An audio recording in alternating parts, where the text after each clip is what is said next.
Assalomu alaykum ahli jamoa. Mana bugun Qo'qondan ismingizni ayting. Hamidjon mana bugun Arashan ishqivoziga farqi yo'q. Qayerda bo'lsa O'zbekiston chekkasi bo'lsa ham kelaveradi.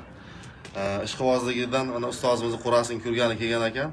Endi boshlab mana ustozimiz hozir qo'rasini ko'rsatib, tanishtirib, Arashan qanaqa qo'ylikligini yangi boshlovchi ekan Arashanga qanday qo'y ozgina tushuncha berib, ustozimizni mana qo'ylarini, qo'chqorlarini nasibni ko'rsatib video davomida ko'rsatib o'tamiz.